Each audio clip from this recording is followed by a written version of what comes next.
Gondola ride booking আমি আপনাকে online দেখিয়ে দিই। তো আমরা এখন কম্পিউটার স্ক্রিনে চলে এসেছি। এখানে জম্মু কাশ্মীর কেবল কার্ড .com বলে যে ওয়েবসাইট আছে তার একটু নিচের দিকে স্ক্রল করে আসবেন, সেখানে বুক নাও বলে যে অপশনটা পাবেন, সেখান থেকে ফেজ 1 আর ফেজ 2 দুটোরই 2 ওয়ে টিকিট আপনি দেখতে পেয়ে যাবেন। প্রথমে আপনি ফেজ 1 আপনাকে কাটতে হবে, ফেজ 1 না কাটলে কিন্তু আপনি ফেজ 2 টিকিট কাটতে পারবেন না, সেটা খেয়াল রাখবেন। তো ফেজ 1 এ ক্লিক করলাম। এবার আপনার একটা জিনিস খেয়াল রাখতে হবে, সেটা হচ্ছে যেদিনকে আপনার গন্ডোলা রাইড আপনি প্ল্যান করেছেন কাশ্মীরে যাওয়ার পরে, তার থেকে 15 দিন আগে আপনি কিন্তু দেখা শুরু করবেন এই ওয়েবসাইটটা।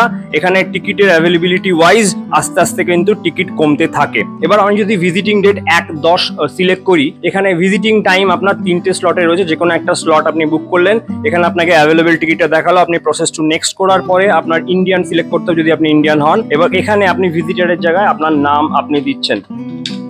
আমি প্রসিডিওরটা একটু দেখিয়ে দিচ্ছি, পুরোটা একদম সিম্পল। 5 আর মেল আইডি আপনাকে আপনারটা দিতে হবে, যেখানে আপনার টিকিটটা কিন্তু চলে আসবে। সরি ফর দ্যাট, আমি যেখানে বসে রেকর্ডটা করছি সেটা আমার অফিস, যাই হোক। আচ্ছা, এখানে আমাকে এখানে আপনি দেখতে পাচ্ছেন যে এখন ফেজ 1 এর যে টিকিট আছে সেটা হচ্ছে গুলমার্গ থেকে কংডোরি যেটা আছে সেটা 2 ওয়ে টিকিট। আপনার একবারই টিকিট কাটতে হবে আপনার ওপরে এবং যাওয়া নিচে আসার জন্য, এবং সেখানে আপনার টোটাল খরচা পড়ছে হচ্ছে 810 টাকা। আপনি নট রোবটে ক্লিক, আপনাকে এই গেটওয়ে থেকে আপনি এখান থেকে টিকিটটা পেয়ে যাবেন।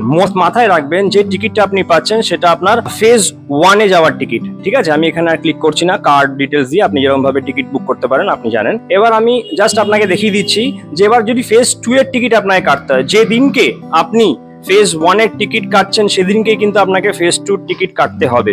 এবার আমার ডেট সেই আগের 1/10 আর স্লট বুকিং করলাম আমি। যাই হোক, এখানে অ্যাভেলেবল টিকিট 654টা দেখাচ্ছে, আই কনফার্ম করলাম। আচ্ছা, এইখানেই দেখুন আমি যেটা আপনাকে প্রথমে বলেছিলাম যে ফেজ 1 এর টিকিট না কাটলে কিন্তু ফেজ 2 টিকিট কাটা যাবে না। এখানে আপনাকে ফেজ 1 এর টিকিটে যে ট্রানজাকশন আইডি সেটা দেওয়ার পরেই কিন্তু আপনার ফেজ 2 খুলবে। মোটামুটি খরচা হয় 1100 টাকা থেকে 1110 টাকা মতন।